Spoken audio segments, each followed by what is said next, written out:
الحمد لله وحده والصلاة والسلام على من لا نبي بعده اما بعد۔ کیو ٹیلی ویژن دیکھنے والے تمام ہی ناظرین کو پوری دنیا میں اس وقت یہ ٹرانسمیشن دیکھی جا رہی ہے، سب کو بہت ہی خلوص، ادب اور احترام کے ساتھ عامر لیاقت حسین کا السلام علیکم۔ آئیے اپنی اصلاح کریں۔ ناظرین کرام، آج ماشاء اللہ الحمدللہ 12واں روزہ بھی اختتام پذیر ہوا اور اب 13ویں روزے کی طرف ہم بڑھ چکے ہیں۔ تھوڑی دیر کے بعد پاکستان کے وقت کے مطابق رات کے 12 بجیں گے اور پھر 14 اگست یعنی یوم آزادی پاکستان کے نغمے بھی فضا میں گونجنے لگیں گے۔ یہ دن بھی گزر جائے گا اور شاید ہم پھر وہیں کے وہیں کھڑے رہ جائیں گے۔ پاکستان ہم نے بڑی قربانیوں کے بعد حاصل کیا اور یہ اللہ سبحانہ و تعالی نے رمضان مبارک میں ہمیں تحفہ عطا فرمایا۔ اب یہ ہم پر منحصر ہے کہ ہم نے اس تحفے کی کس حد تک قدر کرنی ہے، کس طرح اس کی تعظیم کرنی ہے اور کیسے اپنے آپ کو تبدیل کرنا ہے۔ تبدیلی زندگی کا ایک یوں سمجھ لیجیے کہ تبدیلی اور تغیر انسان کی زندگی کا بنیادی جزو ہے۔ وقت کے ساتھ ساتھ اس میں تبدیلیاں بھی آتی ہیں، تغیرات سے بھی گزرتا ہے، اور یقیناً انسان کے اندر بسا اوقات ایسے الگ رنگ نمایاں ہو جاتے ہیں جو شاید بچپن سے اس کی زندگی میں نہیں ہوتے۔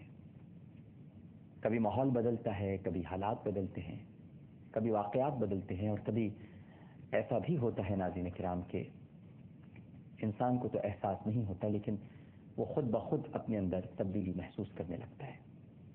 بالکل ایسا ہی ہے کہ ہم یوم آزادی منانے تو جا رہے ہیں، لیکن یہ ہمیں اپنے اندر رہ کر وعدہ کرنا ہے یا پھر اپنے ملک کی فضاؤں سے وعدہ کرنا ہے کہ ہم اپنے ملک کی بہتری کے لیے، سلامتی کے لیے، ترقی کے لیے، خوشحالی کے لیے اور ایک بہترین مسلمان بنتے ہوئے، کیونکہ ہم سب سے پہلے ناظرین کرام انسان ہیں اور پھر مسلمان ہیں۔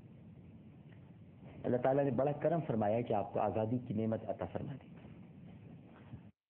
ورنہ تو آپ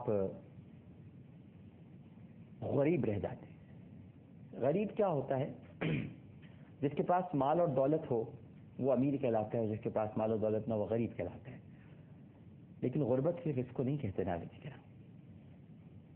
غربت کہتے ہیں جب انسان غلامی میں وقت گزارتا ہے، وہ بھی غریب ہوتا ہے، وہ بھی کبھی امیر نہیں کہلاتا، غریب ہی تصور کیا جاتا ہے۔ سیدنا فاروق اعظم رضی اللہ تعالی عنہ بڑا خوبصورت ارشاد فرماتے ہیں کہ محتاجی اور غربت 7 چیزوں کی وجہ سے آتی ہے۔ ارشاد فرمایا کہ ایک تو جلدی جلدی نماز پڑھنے سے۔ ہمارے یہاں آج کل آپ کسی کو نماز پڑھتا ہوا دیکھیں تو اس کی کوشش ہوتی ہے کہ دیگر امور جلدی نمٹا لیے جائیں، آرام سے نمٹا لیے جائیں، لیکن نماز بس جلدی سے پڑھ لیں۔ تو آپ نے فرمایا کہ غربت اور محتاجی 7 چیزوں کی وجہ سے آتی ہے۔ ایک تو جلدی جلدی نماز پڑھنے سے، کھڑے ہو کر پیشاب کرنے سے، پیشاب کرنے کی جگہ پر وضو کرنے سے، کھڑے ہو کر پانی پینے سے، منہ سے چراغ بجھانے سے، ایسے یوں کر کے بجھا دینا، اس سے بھی غربت اور محتاجی آتی ہے۔ فاروق اعظم رضی اللہ تعالی۔ اور دانت سے ناخن کاٹنے سے، جس کو ہم ان باتوں کو بہت اہمیت نہیں دیتے، اور جب اگر کبھی کوئی توجہ دلائے تو کہتے ہیں جی ٹینشن میں تھے تو اس لیے ہم نے، بھائی ٹینشن میں تھے تو دانت سے ناخن کاٹنے کی کیا ضرورت ہے۔ اور ایک اور بات فرمائی کہ دامن سے یا آستین سے منہ صاف کرنے سے۔ اب آپ یہ ساری 7 باتیں اگر دیکھیں تو اس میں اخلاقیات کی بھی کمی ہے اور شعور کی بھی آگہی نہیں ہے یہاں پر۔ اور تیسری جو اہم ترین بات ہے وہ یہ ہے کہ نبی کریم صلی اللہ علیہ وآلہ وسلم نے جو تزکیہ نفس فرمایا ہے اس سے آپ نابلد ہیں۔ میں پھر دہراتا ہوں تو آپ یہ 7 باتیں غور کیجیے گا تاکہ ہم سب کی اصلاح ہو. دیکھیے جی، جلدی جلدی نماز پڑھنا، اس کا مطلب شعور کی بھی کمی ہے اور تزکیہ نفس نہیں ہوا، کیونکہ نماز ٹھہر ٹھہر کر پڑھی جاتی ہے، نماز بہت آرام سے ادا کی جاتی ہے. اللہ کی بارگاہ میں تو آپ کو کھڑے ہونے کا موقع مل رہا ہے، بڑے خوش نصیب ہیں.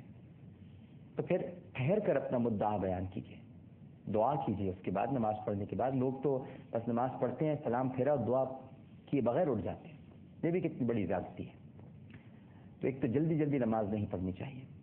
پھر کھڑے ہو کر پیشاب کرنا، یہ اب تو اتنا عام ہو گیا ناظرین کرام کہ اب تو بڑے بڑے مالز میں، بڑے بڑے اداروں میں یورینل لگے ہوتے ہیں اور وہاں لوگ کھڑے ہو کر پیشاب کر رہے ہوتے ہیں اور تعویلات بھی پیش کرتے ہیں، بڑی تعویلات دیتے ہیں کہ نہیں جی دیکھیے بس وقت نہیں ہوتا اور بھی دنیا میں بہت سارے کام ہیں، بس جلدی جلدی. ارے بھائی، صرف ایک انسان یعنی ایک قبر پر عذاب ہی اس وجہ سے ہوا کہ وہ پیشاب کے چھینٹوں سے نہیں بچتا تھا، اس وجہ سے اس پر عذاب ہوا.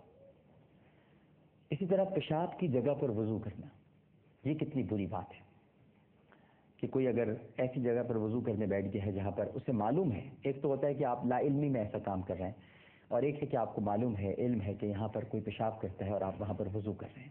یاد رکھیے کہ غربت اور محتاجی جن 7 چیزوں کی وجہ سے آتی ہے جو عمر فاروق رضی اللہ تعالیٰ عنہ بیان کریں، ان میں ایک یہ بھی شامل ہے. تو کھڑے ہو کر پانی پینا، پانی کا بھی کچھ پینے کا بھی ادب ہے، احترام ہے. یہ بہت بڑی نعمت ہے ناظرین کرام.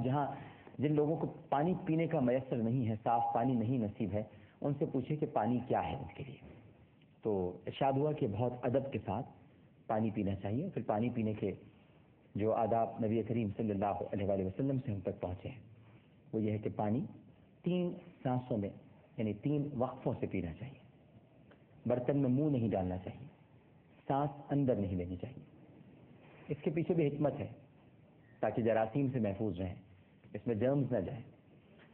اور پھر منہ سے چراغ بجھا رہے ہیں آپ جو چراغ ہے اس کو آپ بجائے اس کے کہ گل کرنے کا کوئی دوسرا طریقہ اختیار کریں، آپ اسے منہ سے چراغ بجھاتے ہیں پھونکیں مار کر.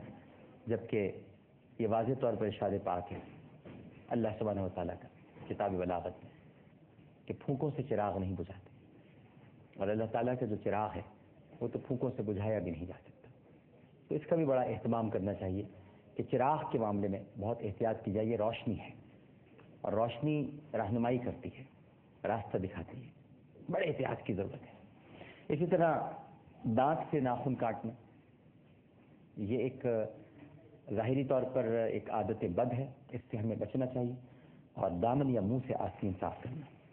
پھر فرمایا کہ خوشحالی 7 چیزوں کی وجہ سے آتی ہے. جیسے 7 چیزوں کی وجہ سے آپ تکالیف اور پریشانی کے شکار ہوتے ہیں، غربت میں مبتلا ہوتے ہیں، اسی طرح خوشحالی بھی 7 چیزوں کی وجہ سے آتی ہے.